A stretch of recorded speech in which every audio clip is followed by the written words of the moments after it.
What's happening, guys?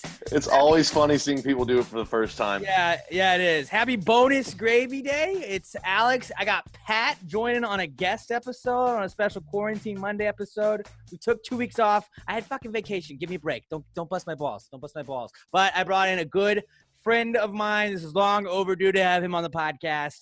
Adam Clanton. You may have heard him. He's on Rockets Radio, the Rockets Radio call of every broadcast. He's also on from 3 to 6 p.m. every weekday on Sports Talk 790, the A-Team, co-hosting it with Adam Wexler. What's happening, buddy? Man, it seems like yesterday that Alex Middleton was producing the Adam Clanton experience in my infancy on Sports Talk 790. And look how far you've come. I'm so proud of you. You're like my little soldier. I'm so proud. You were like the first, I always loved Doug Pike. Doug Pike let me talk on the air when I was his producer, but then you were the first sports show where you're like, what are your thoughts, Alex? And I was like, what? This is awesome. Well, I get to weigh in on things. And I shouldn't probably say this out loud, but I'm going to. You know right away if someone who's producing your show belongs on the air or not. Does that make sense? And yeah. And you know how, unfortunately or fortunately, however way you want to look at it, there's been a rotating cast of characters over the years that do, primarily part-time shows like I was doing at the time. So, I knew right away just from talking to you and from finding out that you were a Sam Houston State Bearcat it was all good. So, what are you, an SFA graduate? Texas State. Oh, wow. That's a whole other category. Yeah, that's a whole different thing. I only have MIT of Texas, like many. I was there for 5 years, and I went to one half of one game. Yeah, so of course that means you were doing things you should have been doing. They always played during Notre Dame. Oh, okay. Well, I'm a Notre Dame guy, so my wife is in the house, so I won't go into extreme detail about why that campus is so glorious, but we all know. There's a reason it took me 5 years. Hey, I was on the 6 year plan, man. But it wasn't because of what was going on at your campus, that's for sure. Yeah.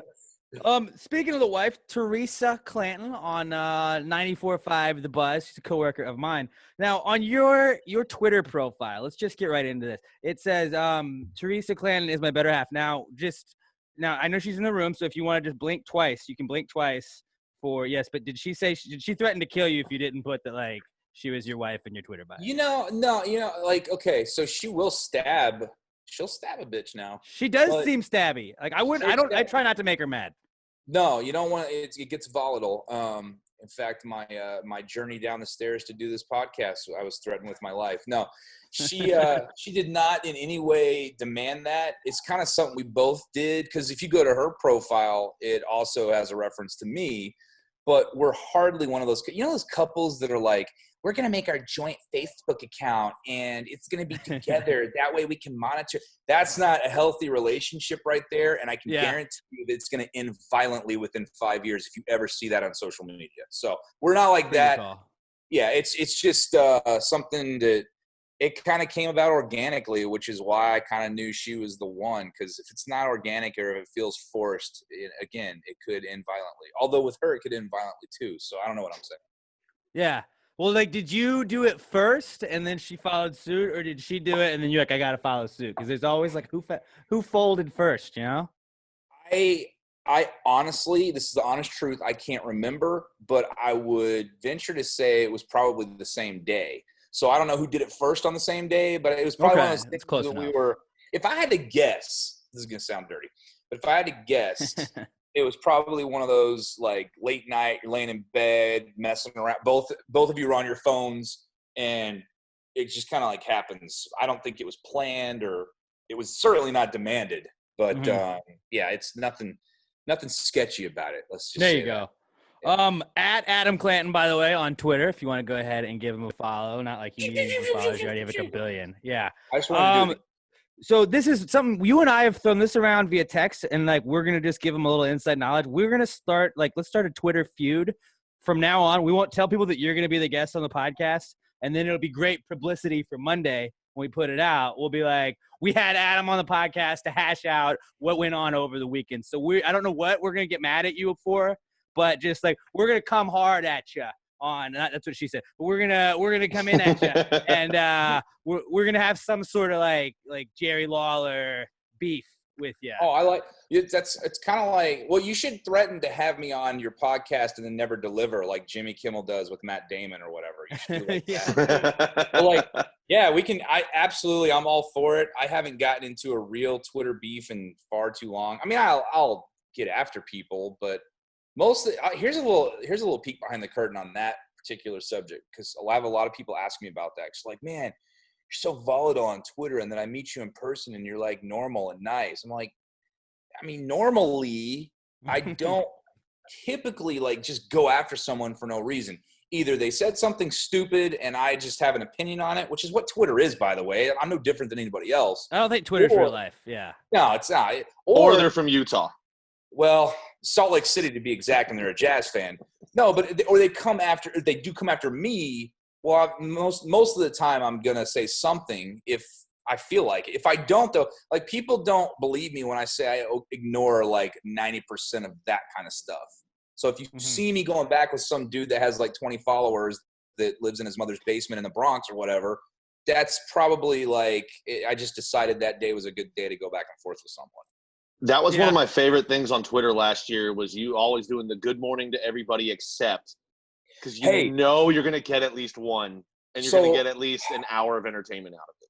You would think doing that, it would be L.A. for the Dodgers or New York, obviously, for the Yankees or some of the big markets, right? I got more beef, flack, whatever you want to call it, from Cincinnati than any other. Really? Was it Trevor Bauer? Was it like no? Was it Bauer-related hate? This was he didn't play the entire year there. No, he got at the trade deadline. I want to say in June, which the trade deadline's in July, so this would have been before that. So no, this wasn't Trevor Bauer related. This was the only thing I could think of. Yeah, no, this was basically, I think Jose Altuve had just returned from being out. One of the Astros had returned from being out. And I said something about – and it's funny because I think the Astros got swept in that series, and they got swept badly. It was like they were in a slump at that time, so I ended up looking like an idiot, but that's the risk. But I said he was – See, as long as you own it, like a lot of people would have just never brought that up. Look, let me just – because I'm having interaction with a new set of like fan base of Alex and the Buzz side of things. Like there's a picture floating around of me at Yankee Stadium in a Yankees T-shirt and hat. It's actually a lot like this, only it's the opposite. It's a dark hat with a matching logo, Yankees hat. It was 2014, I think. I was there for Derek Jeter's last week as a Yankee. And it wasn't his last series, but it was his last week there. And I was a big Derek Jeter fan. Alex and I go back and forth about this all the time. He's a New York guy. But, like, I've never been a Yankees fan per se, but I've always been a Derek Jeter fan, if that makes sense. You know, you have guys on teams. It's like he was like the Michael Jordan of baseball. Like, you don't have to like Michael Jordan, but you respected the fuck out of him. Exactly. Plus, I mean, he was like a Tom Brady. You can hate – I guess Tom Brady's more – there's a cheating thing with it, but, like – yeah, but who cares about you still got to respect Tom Brady. No, but everyone respected Jeter. And there's people that straight up just hate Brady. Exactly. And Jeter – was a guy that also had his resume is spectacular off the field. Fantastic. And he gave them like gift bags. He was very thoughtful. So thoughtful, so classy about it. So how could you not like Jeter? But, somebody went to my Facebook page, pulled it off of there and tweeted it. And once it's on Twitter and you're going back and forth with Yankees fans about either the Astros cheating or, the Yankees not beating the Astros in the playoffs, like they'll pull out all the stops, especially when, they can talk a lot of trash, but they haven't actually beaten the Astros, and the Astros cheated, and it came in a season that they beat the Yankees. So Yankees are going to go for that low-hanging fruit. So the point of all that is like that kind of stuff is out there. That's just what you deal with. And if you can't, laugh at it, laugh at yourself at the end of the day, like it's going to be a miserable existence on Twitter, especially. A little fun bit that I've found out lately is during like it is political season as well. I don't know if you've noticed that, but a lot of like you watch and people will comment on somebody's post. It's usually somebody with not a lot of followers or whatever, but then somebody calls they just reply to theirs bot, So anybody that disagrees with me, I just call them a bot, and then it makes them more mad because then they're like, "No, I'm not a bot. I'm not a bot. I am not a bot. No." I'm like, "Yeah, that's exactly what I'd say if I was a bot." So I've seen that, right? And I'm so tempted so many times. And like, it'll be two people that one I obviously don't know, and then it'll be somebody that I follow, but I'm not in on the conversation at all. And I'm so tempted to jump in and be like, and to the person that says bot, doesn't matter which side it is, but jump in and be like, because I'm verified and I have a nice little Twitter following, whatever, and jump in and be like, all right, who's the bot now? Because I agree with the guy that you just called the bot. And you're not going to say that to me because I'm verified and I'm legit. Like, just to be a jerk, just to be funny. But I haven't done that yet. Twitter's my favorite of the social platforms, and it's the most toxic of all of them, but I just love that it's just chaos. It's just chaos. And then like 30 minutes later, it's a whole new feed. And it's not like Instagram, you see the same shit. Facebook, you see the same shit. Twitter, people tweet the same shit, but it's like I can tweet it and then boom, it's gone. And it's like, it's something new every time. I like that chaos of it. At the end of the day, and I'm talking to myself as much as anybody, trust me, nobody wins. Like, okay, you had the last word. Like, right, here's the peek behind the curtain. I will mute most people if I'm tired of it or I just don't really care to see them ever again. It is the greatest. Well, there's two greatest features about Twitter. The mute button was the first because then you can get rid of them without them knowing or having the satisfaction of you blocking them.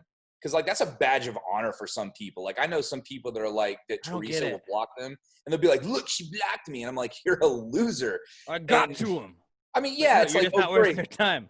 Yeah, so, but like I'm guilty of going on the air and talking about how many professional athletes, pretty prominent, have blocked me. And there's a lot. But, I mean, a lot of the time it didn't take much. That's what's surprising to me. So I'll mute people, but then if you are verified, actually, it's not even a verified thing. There is a filter feature where if someone doesn't follow you and they like say something to you, you won't see them, which is like it's gotta be like verified mentions, right? I think, well, no, but that's a different filter. This is like anybody can do this. And I've told people this because they're like, man, if I hate it because I'm not like you, I don't want all this, back and forth with people. So I don't even want to weigh in on this because I'm going to have an avalanche. That's what this is. I call it the anti-avalanche feature, where I know if I tweet something and it's going to get like the people that are on the other side of that opinion, if they're going to come after me. And this feature takes care of that because 99% of the time, those people don't follow me. That's why I'll see Yankees fans that follow me. I know why, because they want me to see what they're saying to me. But then you can do the soft block and they don't follow you anymore. So you know how that goes. That's good. We're talking way too much about Twitter. No, that's fine. We're doing a Twitter podcast. We're talking all Twitter all the time. Oh, okay. Before I started doing this with Alex, I was very anti-Twitter because I didn't really know what it was, but I was like, who gives a shit what I have to say? But when I started doing the podcast, I was like, fuck it, I'll create one. And now it's like all I use. Because I love how toxic and hateful Twitter is. It's fucking hilarious. That was like, I can tweet my racist thoughts, and I was like, I guess you could. And he's like, well, I'm in. That's 100% what I said. Oof. I mean, I wasn't for it. No, because like if your employer knows that I'm against that. Yeah, that's where the cancel culture will get you. I work in a family-owned restaurant. It's well, let me be very clear real quick. I'm not tweeting racist shit. Right. That was a given, but you know what? You're right, because you actually do have to say that these days, or people will take you seriously, unfortunately. Because God forbid, 10 they'll years cut from now, that little snippet up. Clip. Yeah. Oh, you didn't deny it. And now you're canceled, and your restaurant is being revoked or whatever. No, yeah. But that's what I love about it. It's so terrible that it's my favorite place to be, if that makes sense. It really is. And in times like now, like I feel like we just we're on Twitter more than ever before. Because I want to talk about it with you. You're hosting a sports talk show on a sports station when there's no sports going on. I mean, shout out soccer. Soccer's going on. Are you a big soccer fan yet? Have you come around? No.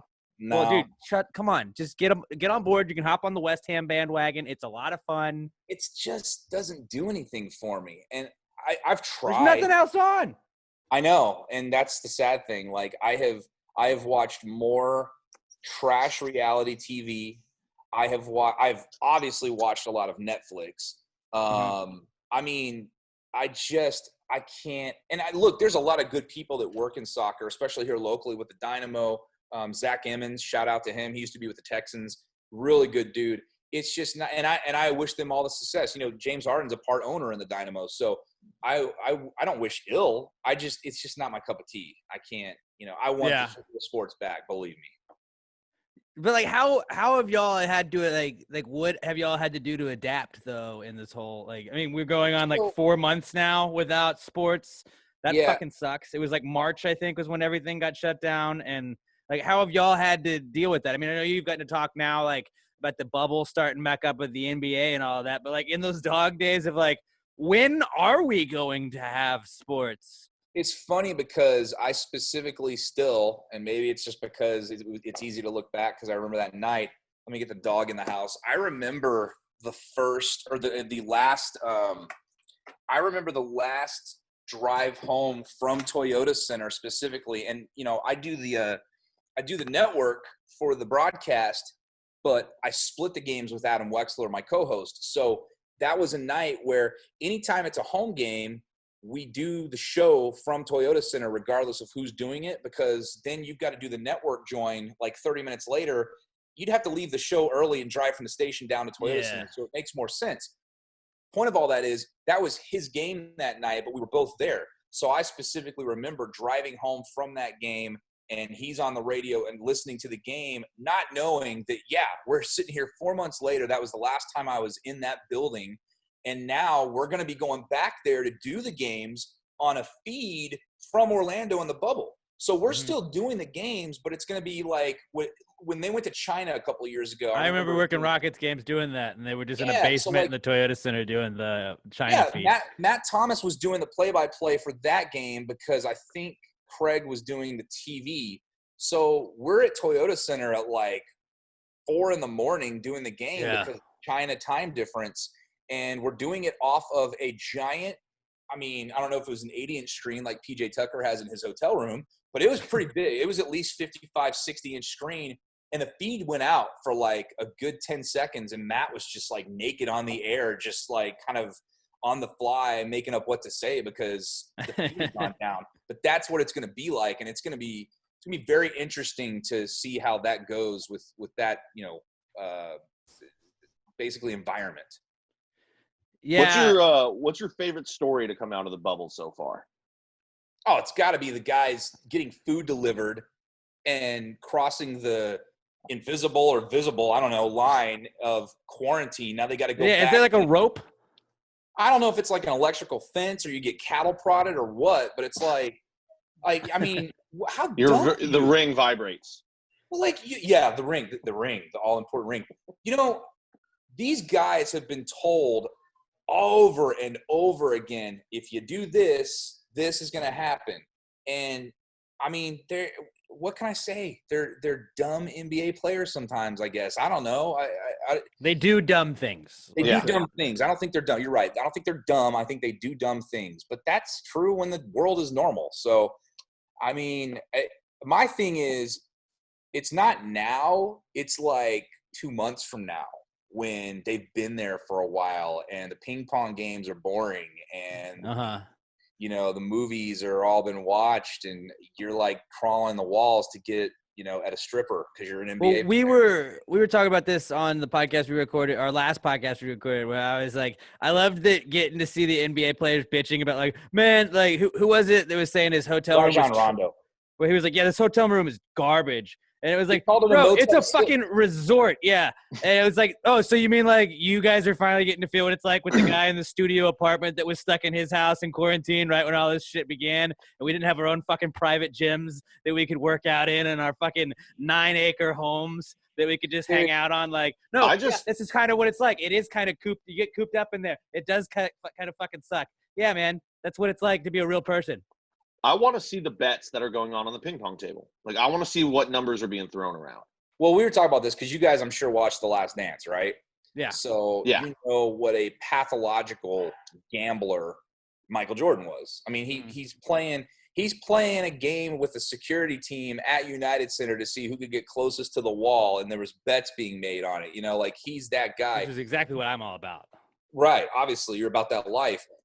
I mean, could you imagine if MJ was in the bubble right now, how it would be? Like the high stakes. I mean, just utter chaos. Totally. I mean, I would so many players I just going think bankrupt. he would love it though, because he'd be in the situation where, okay, I don't have to worry about stepping outside and there being 700 fans. I'm not trapped. He could pay by the he fans. could pay the I'm just around peasant that other was on the dudes. Bulls. He could be like, "Yo, Rook, go. Here's like $1 million. Go pick up my fucking Grubhub." He would look at it like this. He is trapped, so to speak, but he's in a bubble with other multi-million-dollar athletes, and so it's one giant golf game where he can take everybody's money, or get his money taken, like I guess Danny Ainge did that day before that playoff game, and then he dropped 69 on them or whatever it was, and he. He can try to get it back. Like I have no doubt in my mind the guy would just either blow through a ton of cash or be taking cash from other players there. And there'd be so many fights off the court. Locked up with Jordan, so many people would be like, he would have to have the centers and power forwards on his shoulders at all times. Well, Charles Oakley would have to be his personal bodyguard like that, like he still is to this day. Oakley would be on him 24/7. And Oakley does not care, dude. He just gives zero. So they've also got the snitch hotline, though. They've got the snitch hotline going on right now. Are you pro snitch hotline? Because I saw some people were hating on it. But, like, if you think about it, you're the Rockets right now, right? Like, we just found out Westbrook has Rona. Say you see somebody on the Lakers, like you see AD going across there. Like, I'm fucking calling. Like, if I can take AD out because he gets put in quarantine and can't play in a game, that's one more opportunity my team has to be better than the Lakers. In all seriousness, I think I would have been anti-snitch line until I saw how Rudy Gobert acted. And the funny thing is, I don't know if you saw the story yesterday, Rudy Gobert, of all people, Mr. Patient Zero, who was running his fingers all over the microphones in that press conference. Canceling the NCAA tournament. Yeah, he's calling the snitch line petty. He actually said these words out loud, and they're in an article. Like, I could not believe – I'm like, dude – you don't get to talk about this subject ever again. You're canceled. Like, you cannot. You especially can't call other players petty for reporting dumbasses like you who got your own teammate infected. And for all intents and purposes, I think his time in Utah is done as soon as possible because Donovan Mitchell is not playing, and he's the better player of those two. He's going to get Rudy Gobert shipped out of there ASAP. Oh, it's going to be a total this league moment. That as soon as a transaction can happen, Rudy Gobert's going to. Well, it's like what was it? Michael Barrett on the Cubs and Carlos Zambrano, like back in the day, remember when they got in that scuffle in the dugout, and it was like, well, who are they going to rely on? They're going to rely on their fucking ace pitcher. So fuck you, you're out. And it's going to be who's the bigger dick in the clubhouse right now? It's going to go. Well, Gobert's going to be the odd man out. Plus, you got, as you recall, and I'm sure very well aware of, Carl Zambrano was an actual legit crazy person. So right, but he could fucking pitch at least. He could fucking pitch. Yeah. And they were like, when it comes down to it, he's going to win us games. He could especially pitch when it was a home game for the Astros in Milwaukee, and he throws a no-hitter after the hurricane here. Bud Selig's a piece of crap for that. Piece of shit. Do you think? Do you think he's worse than Manfred? No, I think Manfred surpassed him in this. Okay, because I was about to say Manfred's got his own bad reputation.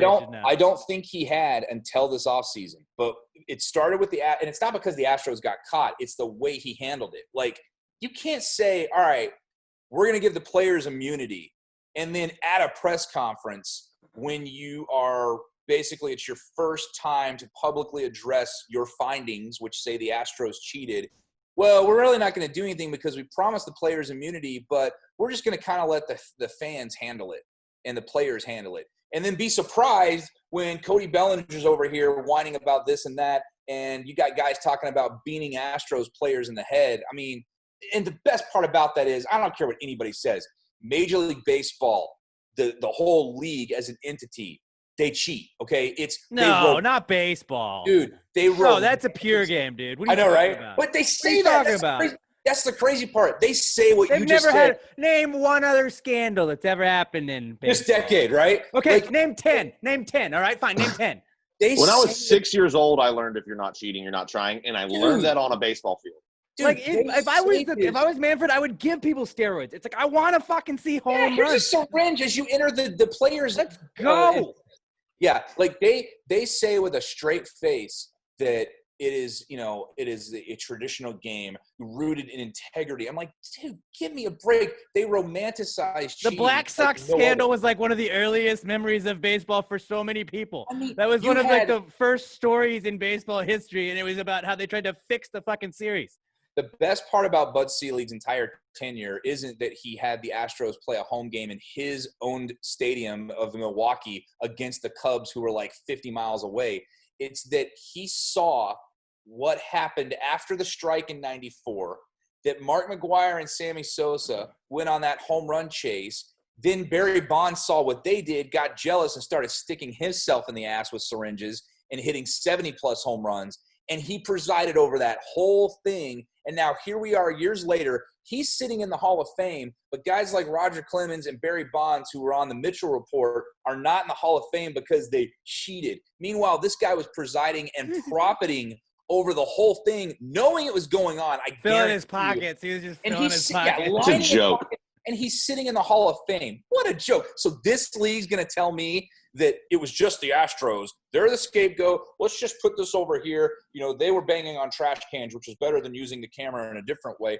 Give me a break. Like, all these teams were cheating in some way, shape, or form. And if you were, cheating is cheating. That's what I keep being told by Yankees fans, right? So if cheating is cheating, then cheating is cheating is cheating, right? You can't – there's no greater spin. I am a diehard Yankees fan. Notice how fucking quiet I was when the Astros cheating thing came. Because I was like, everybody's fucking doing it, man.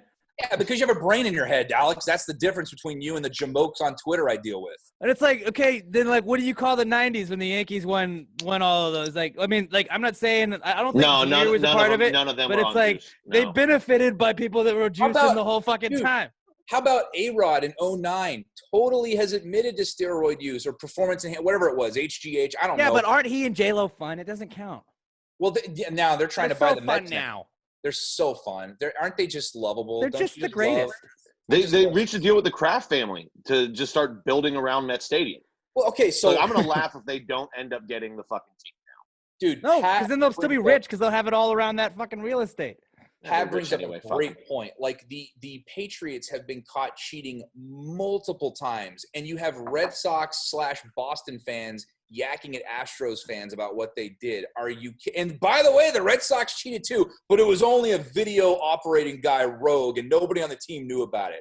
Well, and because Cora was from that cheating Astros team, you know that, and he was the ringleader, so no wonder. He brought it to the Astros. Look, we wanted him because of his cheating, but like not now. Yeah, he brought it to the Astros along with Carlos Beltran, but it wasn't happening when he was with New York. Carlos Beltran was with New York. It only happened in Houston, even though the year previous and the year after, but just 2017, just the Astros. Everybody else is pure as a dribble. I can't wait for it to come out on the Dodgers. Like, I want proof on the Dodgers, just because they are the most insufferable fans in baseball. They're the last ones because nothing's really come out. But man, Cody Bellinger, that's why I laughed when Carlos said shut the fuck up. I cannot. Let me just say this. That was like fucking candy. I'm going to say it very delicately. Let's just say that I have it on good authority that he's not exactly the most popular guy in the Astros clubhouse because of his little petulant tirade. I mean, how about this? How about not setting a strikeout record for the World Series? How about hitting better than 114 or whatever it was and completely choking every pivotal moment of that series? Don't run your mouth years later when you lost. I mean, come on. Well, I mean, if you think about it, if the other team wasn't cheating, then probably his numbers are better, right? Yeah, because the Astros were cheating on the road in Dodger Stadium. The whole time. I heard trash cans. That was my favorite. When people were like, well, no, that was when they used the buzzers, guys. It doesn't count for Kershaw that time. I'm like, you're telling me Marshawn hit that one because we were banging trash cans in L.A.? They used buzzers then, dude. Marwin Gonzalez's home run happened in Dodger Stadium. Game 7 happened in Dodger Stadium when Yu Darvish, pitched, completely fell apart and said it himself.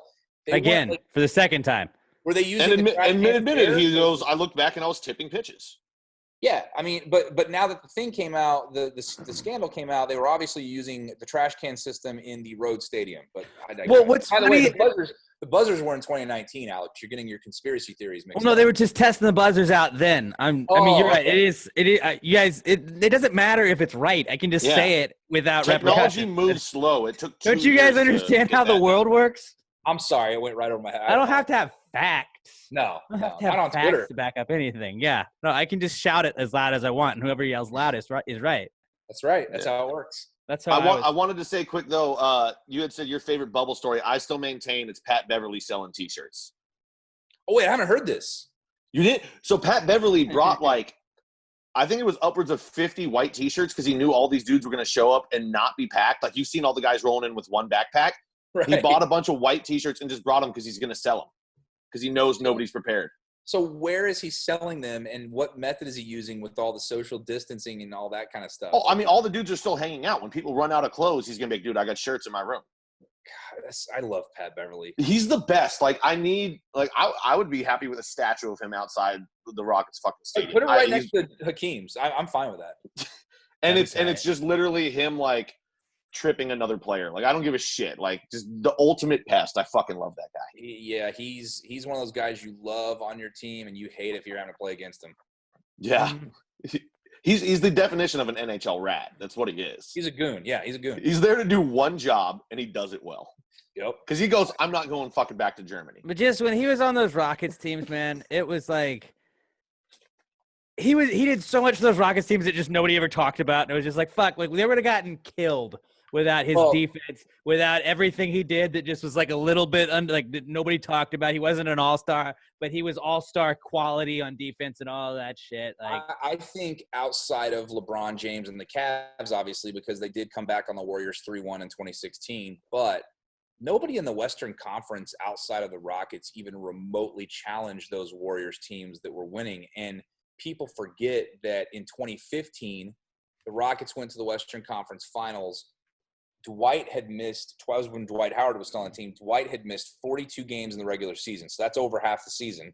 And then Pat Beverly and that was the Clippers comeback, right? That was the Clippers comeback year, right? That was the year. That was the round prior to the Western Conference Finals, and they played the Warriors. They took them to 6 games, and it was basically James Harden and a bunch of schmucks. I mean, Dwight played in that series, and he was effective, but James Harden played a large portion of that year and got them to that point without Dwight Howard. And then when they got to the playoffs, the whole playoffs, Demo, who was a starting power forward, and Pat Beverly didn't play. And then fast forward, we all know what happened in 2018 with Chris Paul's hamstring. That was like the most cruel joke ever. Like, Houston, that's so heartbreaking. Yeah, Houston's due. I mean, with the exception of what happened with the Astros, and I mean, but as far as the NBA, Houston is absolutely due for something. We won the XFL. We won the XFL. That's why I'm surprised. Yeah. I'm surprised as a part owner of that team. Shout out me. I'm surprised they're not getting more shine as being a contender on this, because what has always been their Achilles heel at this point of the year is minutes and dead legs.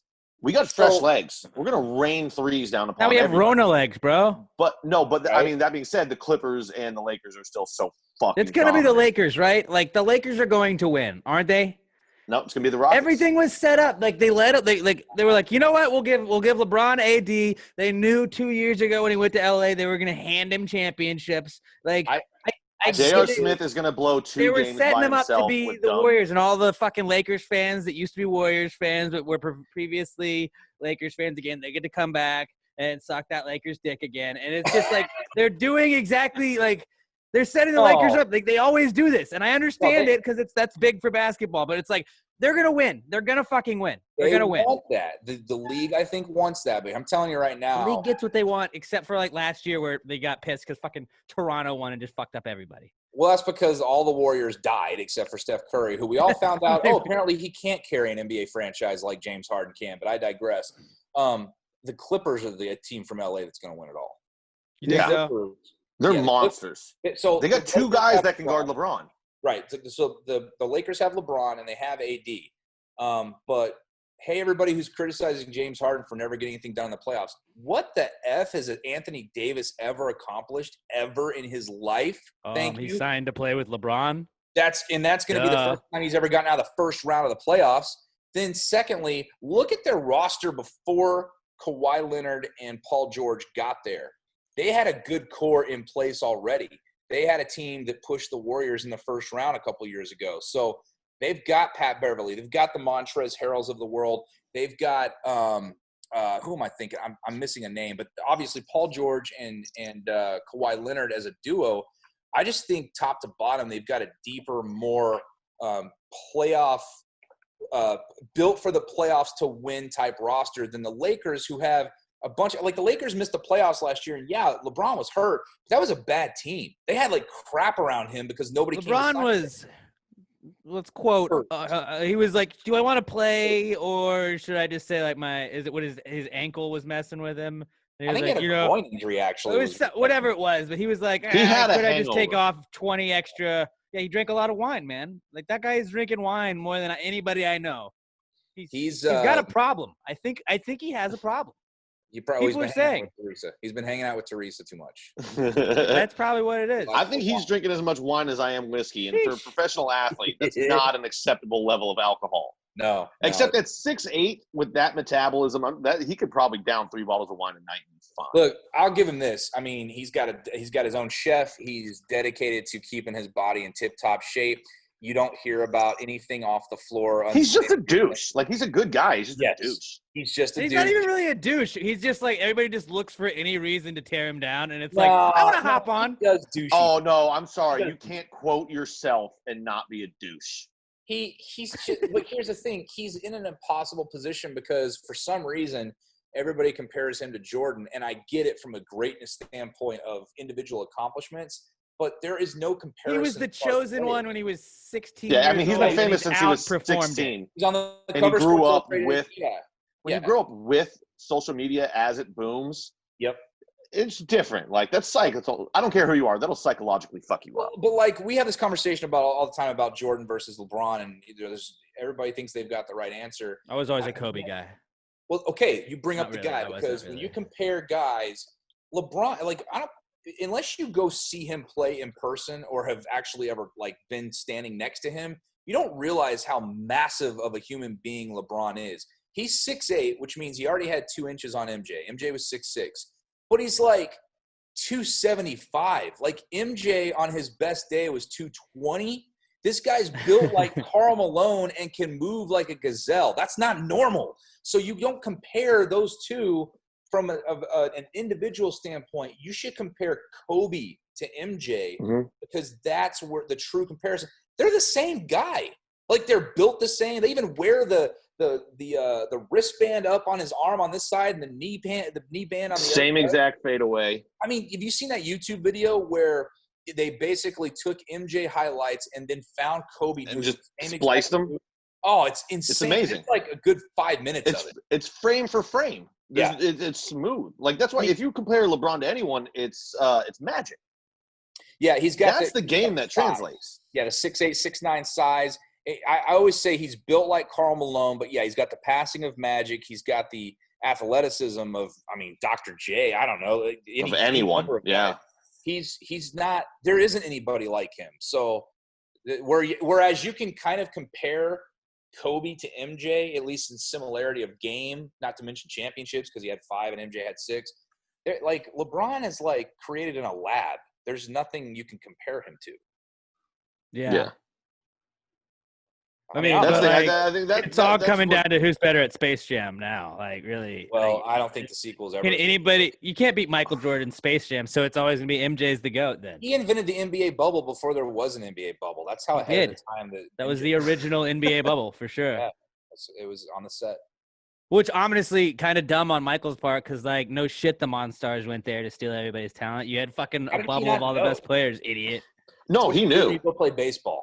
He knew. He just didn't think they were going to bring it back down to him. He thought he was going to get all the power stolen, then he would just run the league even more. He learned. He learned. Yeah.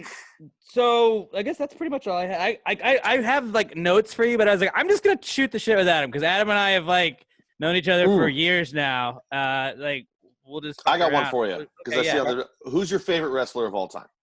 Oh my gosh! Okay. Hold on. And how many you've gone to like 1 million WrestleManias in a row, right? Like, you never miss a WrestleMania, right? Well, the first one I went to was 17 in the Dome, which pound for pound, and I mean, I'm not saying this because I was there. I'm saying this because I've seen all of them. That's the greatest WrestleMania ever. So, because you had The Rock versus Stone Cold Steve Austin in the main event, but you also had the TLC match with Edge and Christian, the Dudley Boys and the Hardy Boys. That like, God damn, I miss the Dudley Boys. You had Undertaker, Triple H won. You had Chris Benoit and was it Chris Jericho that he fought that night? I can't remember. I mean, but it was in the Astrodome.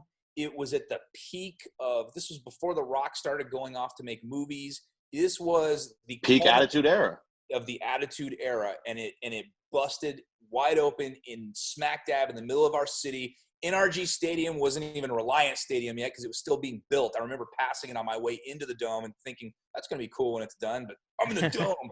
Like, it was just an awesome night. I had a bunch of I was in college, obviously. It's 2001. Had a bunch of buddies that we bought, like, this is how old it was. I bought $20 seats, cheap seats, at Foley's, okay? You know what Foley's is? It doesn't even exist anymore. Department store, right? Right. It's now Macy's. They bought them out. Fucking okay. As soon as you said that, I remember the old Foley's commercials. So like Foley's was a place where you could go to a Ticketmaster location. It was like a Fiesta now, right? Right. Yeah. Exactly. So if you can't go to the box office and you can't go in far, like you're further out, you go to one of those places. So I say that because that was the first WrestleMania I ever went to. And then I kind of stopped watching for a while. And then I started back up at WrestleMania 30 in New Orleans, which was the one where Brock Lesnar broke the Undertaker's streak. So I've seen some pretty awesome shows. And everybody always asks me, well, like, who's your Mount Rushmore? And it's always like, whoa, that's problematic now. It's problematic now. Why is it problematic, Alex? Some of those guys on Mount Rushmore were slave owners. So, whoa. Yeah, but this is the wrestling Rushmore. So, yeah, well, it's the wrestling greatest four. I didn't carve it out of sovereign land, Alex. It's just well, it might as well be. Okay. Right. I now apologize and will be canceled. Bring it on. Yes. Okay. Good. But I just wanted to let you know it's coming. Wrestling is it's got to be, Hogan was the original back in the day, and Flair, and then The Rock. Now, is this your four greatest or your four favorite? These are my it's got to be like your fourth favorite because there's no way to really put like the greatest. The greatest, it's all a matter of opinion. Andre the Giant and Hulk and Flair. Because here's it. And the age everybody was in. Andre doesn't really. I mean, his documentary on HBO was amazing, and I realized that there was nothing like him, but he just never really did it for me the way. Yeah. Well, I just mean in importance to the sport. Correct. But see, then here's the fifth. It's almost like a fifth Rushmore spot because the Undertaker has to have something for the longevity and the character that no one's ever been able to duplicate before or since. But he's not like my favorite because I like the other box office guys better. Like those guys put butts in the seats more so. And I've been able to meet all of them. I've been lucky enough to meet all four of those guys. So then it's taking that Rushmore and deciding which of those four is your favorite. And it's like, how do I do that? Like, Austin has been on our show multiple times. I can text Stone Cold Steve Austin. If you had told 21-year-old Adam that, his head would have exploded. Like, you can text him? Yeah. Do you want to call him up right now? No. I'm on the pod? Give him a call. I don't even want that to happen. That'd be a great guest, but he's not going to answer. He'll text. Hello? Like, is this Alex? No. That's a pretty good Stone Cold. If you want Stone Cold to come on Alex's podcast, give me a hell yeah. Holy shit. Yeah, like he's so cool though. Like he's that character. That's who he is. Like he doesn't go around stunning people, but he just wants to hunt and fish all day long and make his beard. That's all, huh? I wish he did go around stunning my people. coupon.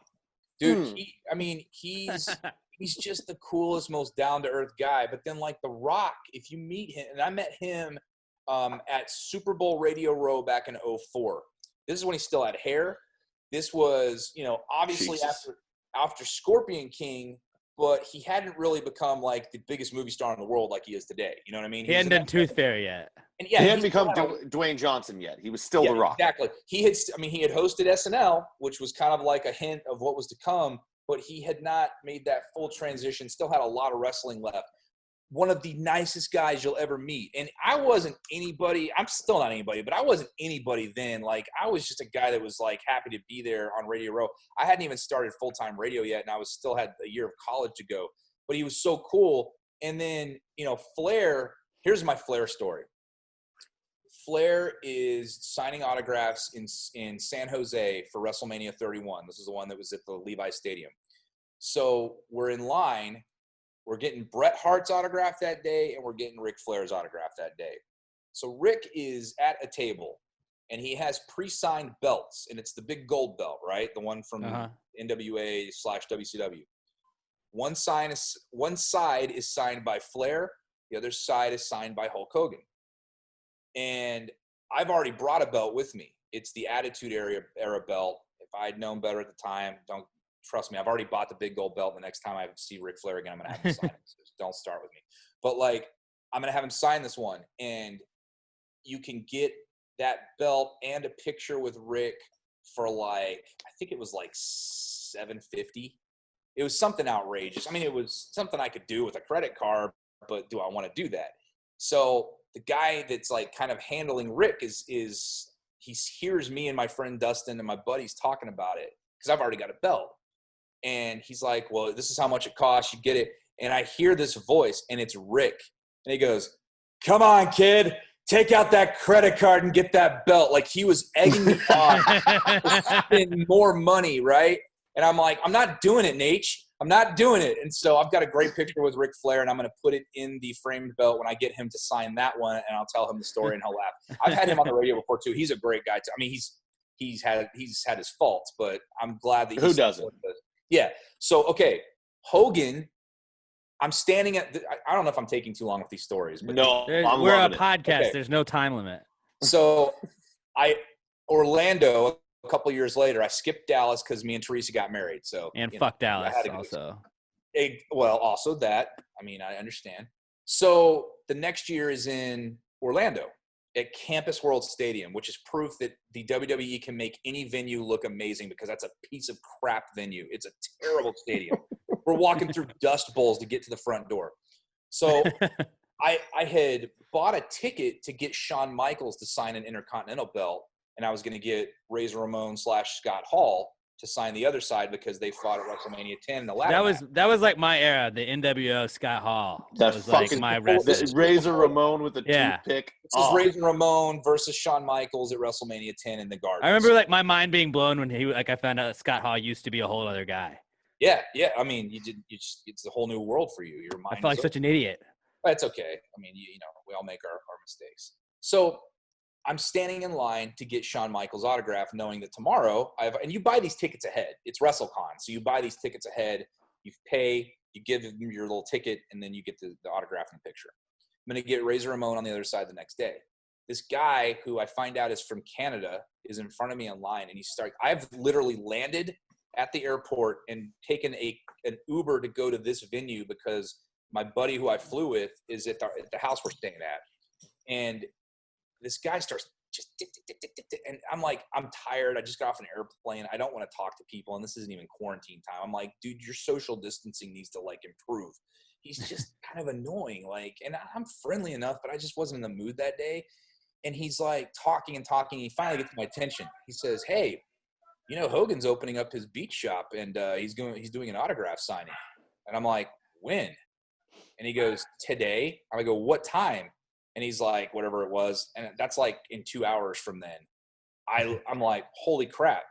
I literally had given my bag to my buddy, and he took that back to our house. I'd taken Uber to our house. The last thing I had packed was the Winged Eagle, 80s belt that Hogan wore. That's the last thing I had, as an afterthought, I had thrown it in my bag. It's on the very top. I said, Mike, pull that out of the bag. I'm coming. I'll be there in 2 seconds. I'm going to grab it.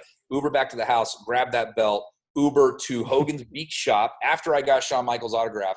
I paid in line on my phone to get the ticket, to get the autograph, waited in line at Hogan's shop and got his autograph and a picture with him. So that was awesome. Austin's the best, though. So Austin, this is before I had talked to him and all that. Teresa and I go, and we had signed up to get pictures with him. Then we find out he's signing stuff. So while we're in line to get the pictures, we bought like at least $1,000 worth of more tickets to get the belt signed and go to the other side and get that autograph. And then I get fired like 2 weeks later from iHeart. I'm like, oh crap. I gotta pay for all this stuff now. So that was on a credit card. But yeah, I mean, out of those four, the long-winded way of going about it, as I finally get to your answer, I think it's got to be Austin. Austin's my dude, man. Yeah, Austin's my that's guy. why for me growing up, it was always Austin and Sean. Yeah, those are my two. WrestleMania 15 was a great match. And my brother would say Sean. It's like my baseball fandom. All my family's from Massachusetts. We moved to Houston when I was 3, so it's the only sport where I have dual loyalties: the Red Sox and the Astros. I can't choose between them, and that's what it is with them too. And then my 3 and 4. Were you? Because wasn't WrestleMania 15 in Boston? No. I mean, I've never been I used to watch growing up, but I never went to one. I got you. But them two, and then Sting and Mankind were my other two. Dude, Mick Foley's always a WCW kid. I mean, Mankind / Dude Love / Cactus Jack. I loved all. They were the most ridiculous characters that he just decided, fuck it. I think he just walked into Vince's office every 6 months and go, hey, I'm going to wear this other ridiculous outfit. And Vince was like, fuck it. Man, that Hell in a Cell match with The Undertaker, I think they just had the 25th anniversary? 25. I think it was 25. Yeah. It was going around on Twitter.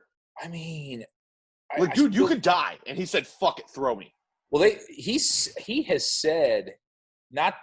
I mean, that one almost killed him, but it was actually the one where he fell through the top of the cage onto the ring. That concussed him, and if he had fallen a certain angle differently, it would have snapped his neck. Because at least when you go off the side, you can control your body and see the roll and go into it. When you fall through, your legs hit the shit and your body tumbles. Yeah, and you could have snapped your neck. We were this close to a second Bret Hart moment. Owen Hart, yeah, you're right. Owen Hart. Yeah. Right and Undertaker did that match with a broken foot, which is almost like an afterthought, and that's crazy. I never knew that. He had a broken foot that night. Jesus. And imagine being 6'10" with a broken foot climbing shit like that. Climbing the cell, at the very beginning of the match. Yeah, I'd quit. I'd be like, fuck that shit, guys. I'm not doing that. Alex, at best, you could be a manager. Yeah, at best. I probably still wouldn't be a good one. You'd be like Harvey Whippleman, Alex. You'd be like Harvey Whippleman. Put the suit on because you're like that guy. You'd be great. I could do that. I'd love to be You would just be you'd be the mouth. That's what they called you. You just fucking antagonize people. I'd be cool for that. I'd be cool with that. Give him a megaphone, man.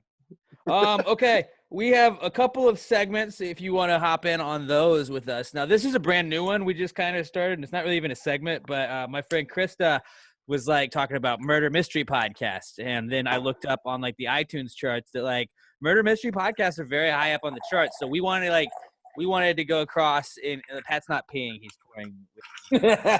I was just thinking, just listening only. Hear this. So I was like, let's get a little bit of our we can consider ourselves a murder mystery podcast if we try and solve a murder on each episode. So now we're sports / whatever / also murder mystery. So now people are like, what's my favorite murder mystery podcast? Is Pass the Gravy. I have a pretty good one that I think is going to be right up in your wheelhouse. Who do we think is the Scranton Strangler? Oh, that's a good one, man. It's got to be Dwight, right? No. Toby, if anybody. No, because Dwight always prided himself on his self-control. That's true. It would just be such a plot twist heel turn if it was. But you're right. Now that I think about it, that was a dumb answer, and I apologize. Yeah, Toby. People want to say Creed, but no, Creed's not violent. Creed's committed other murders. He's not the Scranton Strangler. Yeah. He doesn't have because he doesn't have the cover-up ability, Yeah. He shows up to work with blood on his shirt, and he's like, I forgot it was a costume day. How about have the discipline to pull off a string of murders. How about Creed's too lazy to strangle somebody? That takes far too much effort to kill them when you could just shoot them. That's true. Mm-hmm. I think Toby's a good guess because, he's always getting belittled and chastised by Michael. He never gets the girl. They always reject him. He was on the jury to convict a guy wrongly, and then he played the whole I think he was wrongly convicted. Guilty conscience much? He bought the doll from Daryl, and then it didn't go well. Mm-hmm. There's a lot of underlying anger in Toby's eyes, so I think it's got to be Toby. I think it's Toby. I think Toby's probably the best guess. That's a solving of the murder. Mose is a maybe. Wild card on that. But Mose seems sloppy. What about Bob Vance of Vance Refrigeration? because he wasn't. I mean, he'd have a way to store the body and everything. And he but he did. The Scranton Strangler did not store bodies. He owned his own business, so he had time to be away and do that kind of stuff. You know. But if Bob did it, he would may be hide onto the body. something. And Phyllis is the type that would have never known about it. Oh, right. You know what? Also, I think Phyllis would be a ride or die, where she did find out she's not telling on Bob Vance of Vance She put Pam in her place that one time they were wearing the same outfit, so she could ride or die. She'll snap on you, but Phyllis for her man, I mean, that's tight lips. Ride or die. Phyllis, Unless she Phyllis thinks would he's cheating not. on her. Well, remember his secretary? She put her in her place. Yeah, she did. Yeah, and Dwight fed her a carrot. Remember that? That was funny too. She needed to lose weight. So that was us serving a murder mystery right there. Don't forget to recommend us and to all your friends when you're talking about your favorite murder mystery podcast. This is another segment we're going to do. It's brought to you by our friends at Little M Air Fresheners, the best air fresheners in the entire world. Head over to littlemshop.com, littlemshop.com. Get you some of the dopest air fresheners in the world. You got a kid, right? Congrats on the sex. Thanks, Adam. We did it. We had a little, he's done it exactly one time in his life now. But that's called efficiency. Exactly, 100%. But so our friend Casey, it's in the Gravy Gang. I always talk about how with our Little M air fresheners, I like to throw in the trash can between the little liner and everything, because then when you're changing out that gross trash, you get a nice little whiff of, oh, this smells nice. Yeah. Casey was telling me she puts one in her little diaper genie, so then you're switching out the diaper genie. You got a nice little whiff of that. Maybe I'll send you some Little M air fresheners, throw those in the diaper genie, and then you'll be like, oh, okay, great little smell, even when it smells shitty. I need that, and here's why. Teresa's actually done that. So we have the my buddy Nick Drago, shout out to him because he's one of the WrestleMania clique that goes to all the WrestleManias in our group, and we grew up together in high school. He that was the gift that he and his wife Chelsea gave us on our registry for Carson. It's the aluminum or whatever diaper pail with a little slide slot so that it keeps that smell in. It's supposed to, and it does as long as it's closed. But you open that thing up, and it's all hell's unleashed. I mean, it is unholy hell. And so Teresa has put like one of those little Arm & Hammer balls. She's put dryer sheets. She's tried everything just as a buffer. And I'm like, it's not working. So absolutely, I would try that because I'll bring you some Little M's. Dude, I just put I took the bag out today, and I wanted to kill myself on the way down the stairs because I was downwind. You know, it was like wafting up as I was walking. So I'll definitely try one of those. But yeah, Little M air fresheners, they're awesome for the car. Guys, if you want to like go take your girl's car, get it clean, throw a Little M air freshener in it. She'll think you're a superhero. You can also get her some of the awesome stickers and other stuff they have at littlemshop.com, littlemshop.com, at Little M Tweets and at Little M Shop on Twitter and Instagram. Tag them. Let them know you're supporting the people supporting us. Little M air fresheners, the best air fresheners in the entire world. The official sponsor of our next segment, the WWJD segment. Now, Adam, do you remember the bracelets? Everybody had those What Would Jesus Do bracelets, but they never told you what he would do. So we were thinking like, hey, why not hit us up with like throw Jesus in today, like today's times, give him a modern day problem, and we'll tell you what Jesus would do in that situation. Our buddy Jingle Blake came up with this awesome little jingle for us. Here's the intro, and then we'll solve a problem. Jesus, Jesus, what would Jesus do? Jesus, what would Jesus do? Put him in a situation in a modern time. If you wrote this jingle, do you think he'd make it rhyme? So think about this crazy world in which we live today, and how would Jesus handle it in any given way? All right, our What Would Jesus Do question comes this week from, or I guess, Pat, you're used to me reading it in my Casey Kasem voice. This week's question comes from our good buddy Josh Posados, at Josh_Posados. Josh says, what would Jesus get at Whataburger? It would be a sweet and spicy bacon burger, right? I think he's going to go HBCB, man. He's all about that honey buttered chicken biscuit. At any time of day? That's the thing. I think Jesus could get it whenever he wanted it. Yeah, that's right. He's Jesus. Man, that is tough. Or a taquito. A taquito? Yeah. I don't know why I thought you were mispronouncing that. Catito. Aren't the breakfast biscuits light and fluffy like angel wings, though? Like, I don't know. That's not served all day. Yeah, I think it is. I think breakfast is I'll served tell you all what day. he'd get. No, it's not. Food. He would get a Dr. Pepper milkshake because it tastes like heaven. Oh my God, those are That's the it. shit. But what if it wasn't in season?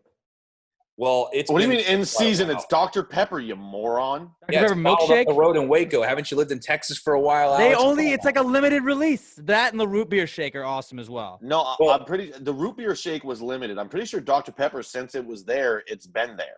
I think haven't seen it leave. Quite well, a I revelation. think what Pat's saying is true, that they initially wanted it to be seasonal, and then it was so popular that it's been there for quite a while. So I mean, I don't know, but I'm gonna go with I the hope Dr. so. Pepper milkshake then. Dude, there's not I much. thought, yeah, that's a good one. If he's past breakfast, but if he's for breakfast, honey butter chicken biscuit has to be his go-to. What do you guys get on your Whataburgers? Like an actual burger? I'll throw all of usually it on go there. with. I haven't had one in forever because I've been doing keto and it sucks because I miss Whataburger. But fancy. no, the A1 Thick and Hearty was always my go-to, but Yeah. like half the time it's not there. So when it's not there, I usually go with the Chop House Cheddar Burger. Okay, how about you, Alex? I don't know. I like the chicken strips, man. But like sometimes I'll just go with Can't the go wrong with Whataburger, that. like the regular Whataburger with double You meat. like Well, how I if just you're took gonna over go the regular, you gotta podcast go and double. started asking the questions? No, Yeah. that's what we do, man. That's the beauty of a podcast. I love when people are like, "This is I shouldn't be doing it." Like, dude, there's no rules. It doesn't fucking matter. This isn't radio. We don't have to get out for a break. No, if you're gonna go with just the regular burger though, you gotta go double. You gotta go double. Double Whataburger. meat Whataburger, yeah. Yeah. So good, man. It's so good. So they just got rid of the barbecue. I can't remember exactly how they phrased it, but it was the barbecue. It had Sweet and spicy bacon. You had the smoked cheddar on it and the barbecue sauce. That's but it what was Josh, like I think, was Chipotle saying, barbecue right? sauce. Oh, okay. Oh, So I didn't see kick. that one. Oh man, I it was like good. the They just bacon put avocado burger too. That was dope. Whatever that's in season.